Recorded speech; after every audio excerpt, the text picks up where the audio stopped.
Her yer denizden hepinize selam dostlar. Zamanı geldi mi? Evet, galiba geldi. Bugün kendi teknemizi size tanıtacağız. 7 metre küçük sınıf yelkenli nasıl olur? Hadi gidelim bakalım.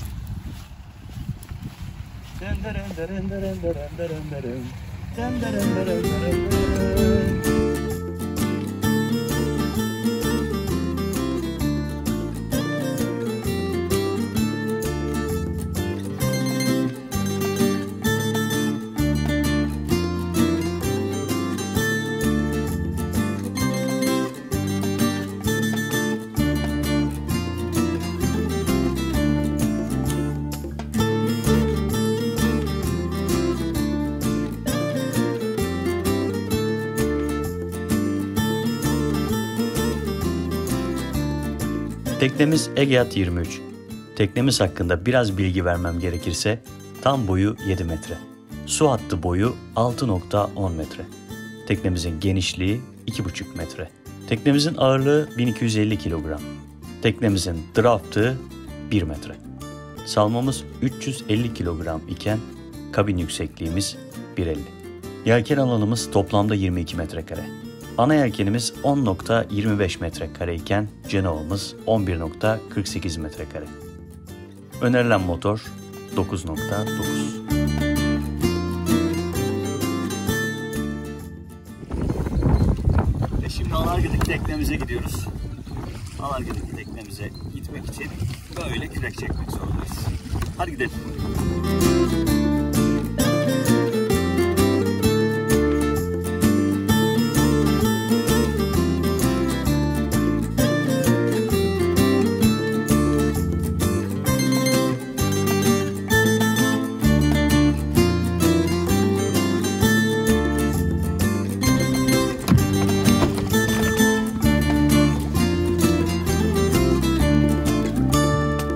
Dostlar, her yer denizden hepinize selamlar, sevgiler ve sonunda kendi teknemizdeyiz. Kendisi bir Egeat 23, 7 metre tek kamera bir yelkenli yeke dümen. Kıçtan başa doğru size anlatmaya gayret edeceğim. Teknemizin adı Mavi Yıldız, kızımın adı. Efendim, hazırsanız teknemizi anlatmaya başlıyoruz. Egeat 23, buyurun efendim. Dostlar, bildiğiniz gibi tekneyi kıçtan başa doğru inceliyoruz her seferinde. Şimdi Egeat 23'ü de öyle yapacağız. Yani Mavi Yıldız'ı. Gördüğünüz gibi kıç aynasında bir tane merdiveni var. Bu merdiveni denize indirdiğinizde keyif yapmak istediğiniz zamanlarda, denize girip çıkmak istediğiniz zamanlarda işe yarıyor. Ama bence merdiven 1-2 basamak daha uzun olsaymış çok daha iyi. Çünkü denizden tekneye çıkarken biraz zorluk yaşıyorsunuz. Gördüğünüz gibi yeke dümen. Dümen palası hemen aynada burada. 2 tane menteşeyle büyük, bunlarla birlikte çalışıyor. Yine burada 2 tane çok keyifli oturağı var. Kıçta, iskele ve sancakta. Teknemizin adı Mavi Yıldız. Limanımız dikili. Ve haydi kilidi açıyorum. Buyurun teknemize.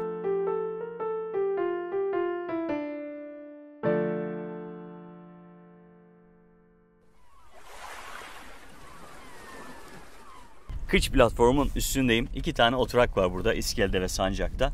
Bu hem alargada hem demirdeyken böyle. Aynı zamanda da seyirde inanılmaz keyifli oluyor buralarda oturmak. Tabii ki dikkat etmek lazım. Şimdi hemen aşağıya havuzluğa doğru geliyorum. Gördüğünüz gibi teknemiz yeke dümen bir tekne. Bu teknenin otopilotu bozulmuştu dostlar. Bozulunca yenisine 750 euro falan istiyorlar. Ben dedim ki ne yapabilirim? Sonra yurt dışında gördüğüm dümen sabitleyiciler vardı. Bunu Türkiye'de buldum bir tane firmadan. Epey bir aradığımı da söylemem gerekiyor. Bunu burada sabitliyorsunuz. Sancak ve iskeleden. Birçok sabitleme yöntemi var. Ben sadece bunu bacaklarına sabitledim. Buradan bunu boşladığınızda dümen serbest kalıyor. Yeke dümeninizi sabitlemek istiyorsunuz. Bunu sıkıyorsunuz. Doğal olarak buradaki 2 halatta gerilmiş oluyor. Dümen yerinden kıpırdamıyor. Bunu tabi seyirlerde birlikte deneyeceğiz. Bakalım nasıl sonuç verecek. Dostlar, teknemizde hemen burada kışta benzin depolarımız var. 25 litre ve 5 litrelik yedek benzin depolarımız mevcut. Teknemizde hem güzel hem de kötü. Şimdi şöyle.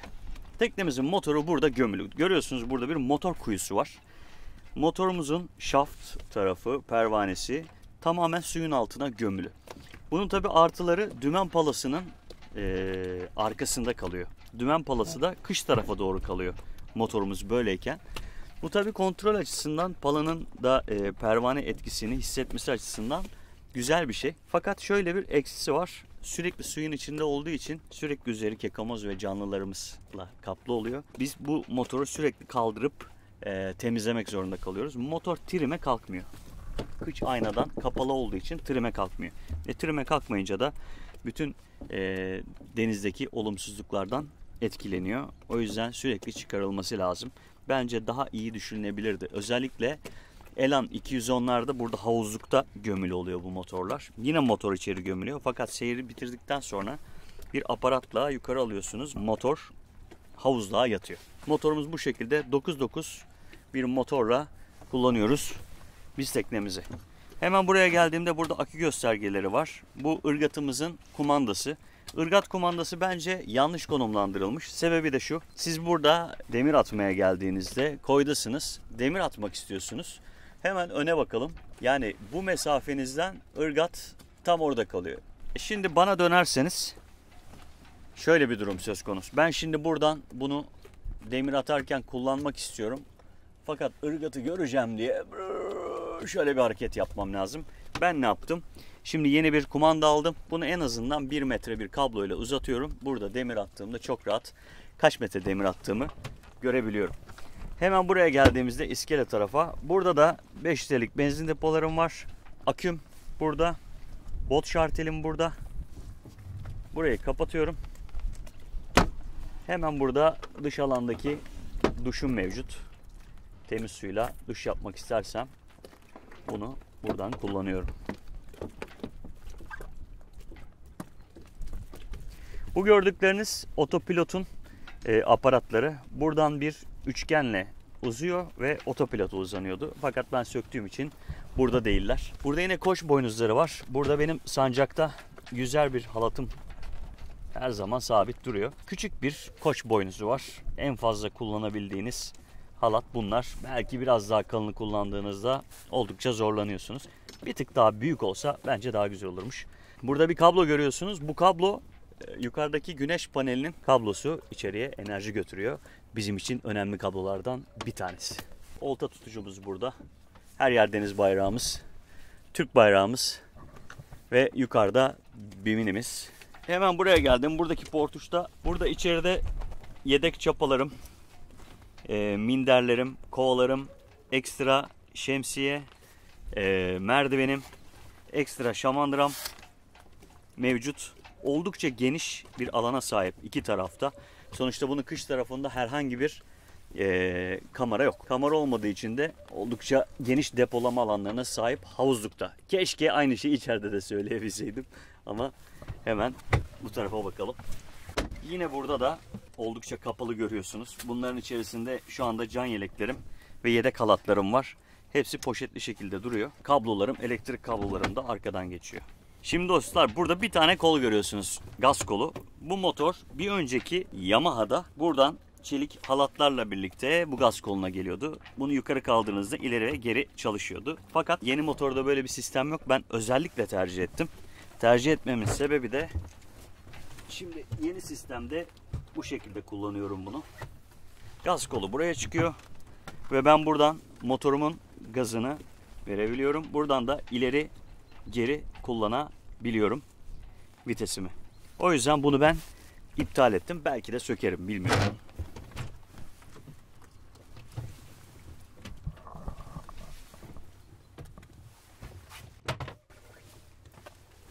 Dostlar hemen bu tarafa geldim. Burada gördüğünüz gibi pusulamız var. Burada bir eşya tutucumuz var. Zamanla çok esneyebiliyor. Dikkat edin. Burada vinç kolumuzun kutusu var. Mavi Yıldız teknemizin adı. Yine burada yelkenlerimizi kontrol ettiğimiz bir vincimiz var. Cam kilidimiz mevcut. Ön yelkenin Cenova'nın arabası, 2 tane piyonomuz var. Burada halatları sıkı tutsun diye. Bu fileleri daha yeni yaptık. İlker kaptanla birlikte sağ olsun ikimiz aldık. Döşedik filelerimizi, Vardavela tellerimize. Güvenlik fileleri bunlar Vardavela'nın üzerinde. Çok da güzel oldu, yakıştı. Burada da gördüğünüz gibi ana yelken ıskotası. Bu buraya sabit dostlar. Bunu sıkıyorsunuz. Bumba sabitleniyor. Salıyorsunuz. Gördüğünüz gibi Orsa'dayız, saldık Apaz'dayız, saldık Pupa'dayız. Ve tekrardan geliyoruz. Bumbamız tam paralel oluyor. Ben böyle her tarafı göstermeye çalışıyorum size. Hani bir gün hem küçük yelkenli için fikriniz olmuş olur. Hem de Egeat 23 düşünüyorsanız en azından neresinde neler var görmüş oluyorsunuz. Şimdi biraz da şundan bahsetmek istiyorum tabii. Dostlar biraz bumbanın boyunu göstermek istiyorum size. Bu tip yelkenlerde, küçük sınıf yelkenlerde bumba boyunuz ne yazık ki böyle kafanızın üzerinde değil. O yüzden bakın benim çeneme geliyor. Allah korusun herhangi bir sıkıntıda buradaki ben şimdi ıskotayı boşluyorum. Bumbam hareket etsin. Bir kavanç yeme durumunda bakın başımıza neler geliyor. Herhangi kötü bir durumda buradan beni aşağı atabilir, beni yaralayabilir. Çok daha kötüsü de olabilir. O yüzden ne yapıyoruz? Mümkün olduğunca burada ayakta durmamaya gayret ediyoruz. Yine aynı şekilde ayakta durmayalım. Tamam. Ama tam bu bölgede oturduğumuzda da bakın tekrardan boşluyorum. Bu bölgede oturduğumuzda buradaki herhangi bir sıkıntı durumda bunları omzunuza yiyebilirsiniz. Ya da omzunuza ya da kafanıza yiyebilirsiniz. Daha önce omzuna yemiş bir insan olarak, tecrübeli olarak konuşuyorum. Dikkat etmek lazım. Bunlar da küçük detaylar. Yine buraya gelecek olursak, burada da cam kilitlerimiz, harken vincimiz. Şimdi bu teknede 2 tane vincimiz var. Fakat bence kötü. Çünkü single handed denilen yani tek başına seyirlerde. Şimdi ben buradan yekeyle kullanıyorum. Bir tromala atacağım. Burada da vinç olsaydı iki tarafta iskelede ve sancakta ben çok rahattım. Neden? Buradan hemen boşlardım. Gelirdim yeke mesafem burada. Buradan halatımı alabilirdim. Tekrar tromala attım. Buradan boşlardım. Yine yeke burada. Hemen buraya gelirdim. Alırdım. Şimdi ne yapmam gerekiyor? Şimdi ya bir otopilota sahip olmam lazım. Ya da bir yeke sabitleyiciye ihtiyacım var. Ya da başka bir arkadaşım olması gerekiyor teknede. Ama ben tek başına solo yelken yapıyorsam ne yapıyorum? Buradan otopilottan sabitlemem lazım. Hadi öyle de bir imkanım yok. Benim hem yekeyi buradan kontrol edip bakın ben tromol attım. Gördünüz mü? Sancağa doğru dönüyorum. Yeke kolu bu tarafta. Ve ben buradan idare etmem lazım. Halatı boşluyorum. Buradaki halatı alacağım. Bu vinçlere kadar burada hareket etmem lazım. Yeni teknelerde bunu çözdüler. Bazı Egeat 23'lerde de var. Ben görüyorum. Bir tane vinç sadece kasaranın üzerine koymuşlar. Sancak tarafında 2 tane iskele ve sancağı koymuşlar. Bence çok daha kullanışlı. Orada gördüğünüz Genoa'nın arabası. Bunlar bakın. Bunlar da kasaranın üstünde. Bunlar tabi aşağıya vinçler buraya gelince, vinçler buraya yerleşince ne oluyor? Bu arabada buraya yerleşiyor ve siz artık Genoa'nızı buradan kontrol ediyorsunuz. Hemen bunu da göstermek istiyorum. Bakın burada da küçük bir kilidimiz var, bir halatımız geliyor. Bu da tahmin edersiniz ki ön yelkenin Genoa'nın furling halatı. Sarmak için bunu kullanıyoruz. Bir güneş panelimiz var. Bize oldukça yetiyor. Bir tane güneş panelimiz var teknemizde. Yaklaşık 14-14,5 sürekli enerjimiz var. Biraz kullanmaya başladığımızda 13,5'lara düşüyor. En az düştüğü bayağı bir yüklensek de neye yüklenebileceğiz ki teknenin içerisinde zaten birazcık görürsünüz. 12-8-13'leri görüyor. O yüzden gayet yeterli. Memnunuz. Bakın seyir fenerlerimiz hemen burada. İskele fenerimiz var. Çarmık tellerimiz. Ve devam ediyorum. Dostlar bu teknede biz tekneyi aldığımızda enteresan bir şey söyleyeceğim. Birçok yelkenci, tekneci Allah Allah diyecektir. Koç boynuzu yoktu başta. Bence enteresan. Yani buradan ta halatı getirip ana direğin gövdesine bağlıyorduk biz. Fakat sonra hatta hükümsür kaptanla birlikte yapmıştık bunu. Teknenin içerisinde koç boynuzu vardı. Oldukça da sağlam. altından büyük bir ahşap parçayla destekledik ve 4 tane somunla biz buraya ortaya bir tane koç boynuzu yerleştirdik. Böylelikle kurt ağzından, sancaktan ve iskeleden geçiriyoruz. Koç boynuzumuz burada bizi sağlam şekilde tutuyor. Elektrikli bir ırgatımız var. 6'lık zincir, 30 metre zincir kullanıyoruz. Hatta onun da bir kısmını yeniledim. Bilenler bilir, Instagram'dan takip edenler. Güzelce boyadım zincir dolabını. Yine hemen burada bir Cenova'mız var. Cenova'mız furling sistem, sarma sistem. Onun da halatını az önce göstermiştim size. Şu anda tonozda bağlı olduğumuz için tonoz halatlarını ve şamandırımı yeniledim. Sancaktan ve iskeleden halatlarımı aldım. İkisini farklı renk yaptım ki kullanırken, yani biz olmasak da herkes fayda sağlasın, kolaylık sağlasın, bize de kolaylık olsun diye. Burada bir tane hecimiz var. Bu hemen ön tarafta yattığınız yatağın üstüne denk geliyor. Bakın, provaya baş tarafa doğru açılıyor. Böylelikle içeriye oldukça hava giriyor ve siz seriniyorsunuz. Bir şeye dikkat etmeniz lazım. Kış taraftaki kapınız açık. Burası da açık. Çok ciddi ceyran yapıyor. Ona dikkat etmek lazım. Ama oldukça başarılı. Seviyoruz. Burada 2 kişi çok rahat bir şekilde akşam oturup bir şeyler içebilirsiniz. Sohbet edebilirsiniz. Hatta güneşlenmek istiyorsanız da şöyle bir uzanıp güneşlenebilirsiniz. Gayet güzel bir alan mevcut. Yine burada oturup tek başınıza da kitap okuyabilirsiniz. Keyif yapabilirsiniz. Bu tekne 4 kişilik bir aile için özellikle 2-3 gün kalmak istiyorsanız oldukça yeterli olacaktır. Hele ki bizim için bir çocuğumuz var. 3 kişiyiz. Çekirdek bir aile için oldukça da yeterli bir tekne bence. Yine burada ana direğimizde halatlarımız mevcut. Bakın burada halattan pupa palangamız görüyorsunuz. Oldukça yeterli bir yelken alanına sahip. Bizi seyirlerde çok mutlu ediyor.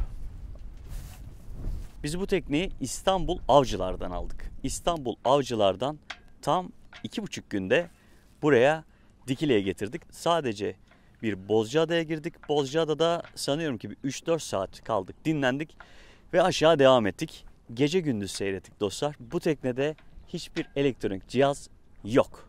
Elektronik olarak üzerinde güneş paneli geliyor. Onun bir göstergesi var. Bir de aşağıda radyomuz var. Bunun dışında hiçbir elektronik cihaz yok. Hatta direğin tepesine baktığımızda bizim bir rüzgar gülümüz daha yok. Biz 2,5 gün seyrimizi nasıl yaptık? Burada gördüğünüz kurdelelerle. Bu tüycükler, bu kurdeleler oldukça işe yarıyor. Yani herhangi bir şekilde donanımda sıkıntı yaşarsınız, çarmıh tellerinize astığınız bir kurdele sizin hayatınızı kurtarır dostlar. Oldukça da başarılı. Biz hala bu şekilde seyir yapıyoruz. Hemen baş taraftayken bir şeyden daha bahsetmek istiyorum dostlar. Gördüğünüz gibi yan yürüyüş yolları iskelede ve sancakta. Bu teknede oldukça yeterli. Hatta vardevele koruma filelerini taktıktan sonra ben burayı biraz daraltmış oldum. Çünkü bakın, aslında bu kadar geniş bir yürüyüş yolu var. Ben oldukça memnunum. Birçok teknede kıştan, havuzluktan baş tarafa gitmek oldukça zor. Ve ben bundan hiç hoşlanmıyorum. Çünkü her an başa gitmek zorunda kalabilirsiniz.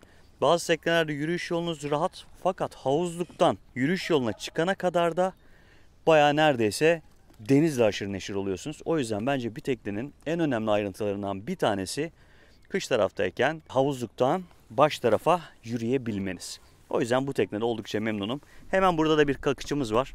Ben buna şöyle bir aparat yaptım. Elimin altında hemen bunu çözüp kakışla birlikte ön tarafa gidip tonozumu alabiliyorum. Evet, hazır mısınız? Hazırsanız sizi teknemizin içine davet ediyorum. Buyurun. Evet dostlar, teknemiz bir kameradan oluşuyor. Bu kadar, çekim bitti. Evet, içini çok fazla anlatmaya gerek var mı bilmiyorum.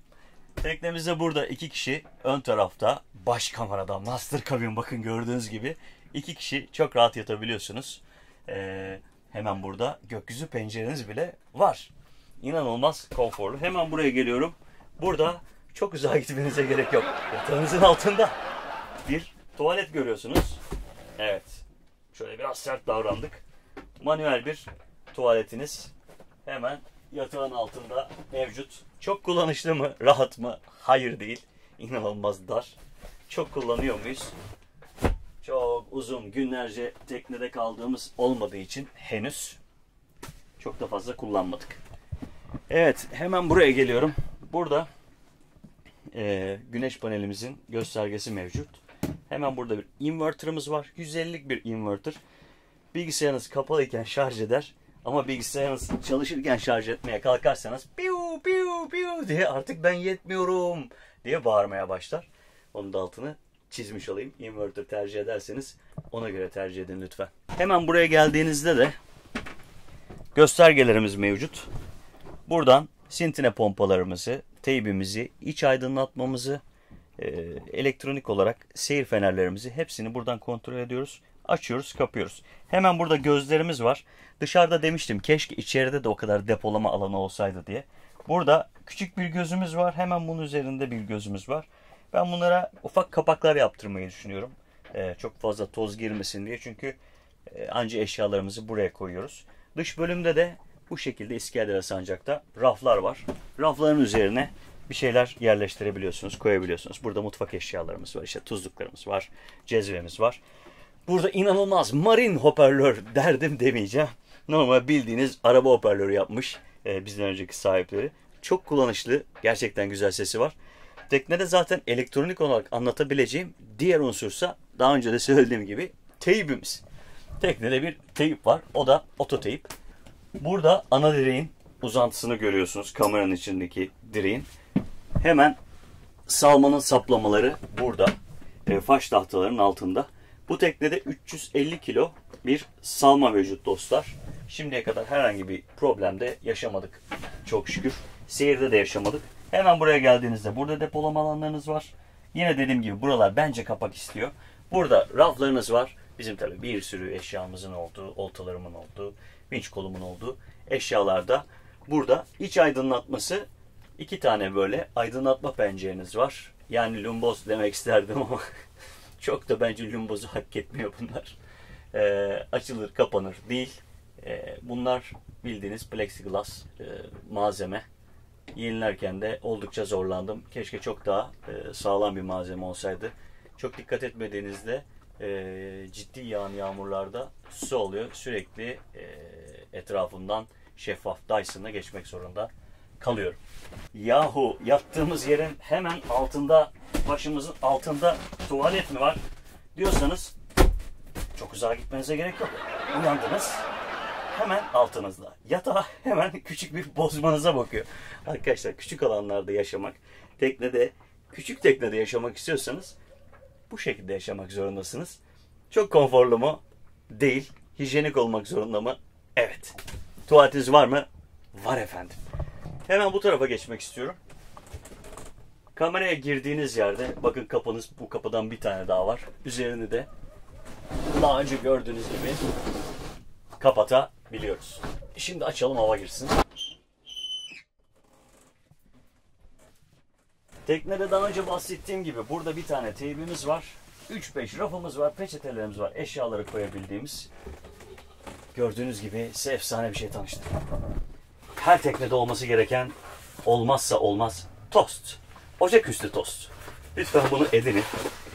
Bunun tadı hiçbir şeyde yok dostlar. Teknede de oldukça işe yarıyor. Kesme tahtamız burada. Burada küçük bir mutfağımız var. Bakın burada musluğu mevcut. Küçük bir mutfağımız var. Bu mutfak panelini kendimize doğru çekebiliyoruz. Ve burada kullanabiliyoruz. 2 tane yangın söndürme tüpümüz var. Hemen basamağımızın altında takım çantam. Bir de küçük içecekler için buzdolabımız mevcut. Bunu hemen buraya koyuyorum. Bu teknede 12 volt bir buzdolabımız var. Bugüne kadar herhangi bir problem yaratmadı. Oldukça da kullanışlı, ciddi anlamda soğutuyor. Tavsiye ediyorum. Çok da memnunuz. Burada göstergelerimiz var. 3-5 de tabii ihtiyacımız olan eşyaları koyabilmemiz için sağa sola bir şeyler asmaya gayret ediyoruz. Şimdi depolama alanlarına gelecek olursak bunu kaldırdığımızda dostlar size göstermek istiyorum. Hemen şöyle kaldıralım. Bunu kaldırdığımızda burada bunların altlarında, bunun mesela havuzluğun masası burada duruyor. Birkaç can yeleği her bölgede ekstra yedek olarak bizim teknede duruyor. Bunun altında bir depolama alanımız var. Yine bunun altında suları koyduğumuz gizli, oldukça serin kalacak bir depolama alanı mevcut. Sancak tarafı kaldırmayacağım. Dostlar, bunun aynısından hemen sancak tarafta da depolama alanlarımız mevcut. Yine buraya gelecek olursak burada da yatağımızın altında depolama alanlarımız mevcut. Burada tuvaletin deposu, akümüz ve yine ekstra can yeleklerimiz mevcut. Evet dostlar, izlediğiniz için teşekkür ediyorum. Küçük sınıf tekne almayı isteyenler, küçük sınıf yelkenli isteyenler için inşallah güzel bir içerik olmuştur. Bizi takip etmeyi unutmayın. Kendinize çok iyi bakın. Her yer deniz olsun. Kapatırken ben hemen şimdi kendime bir kahve yapıyorum. Ondan sonra her yer deniz çekimlerine devam ediyoruz. Hoşça kalın.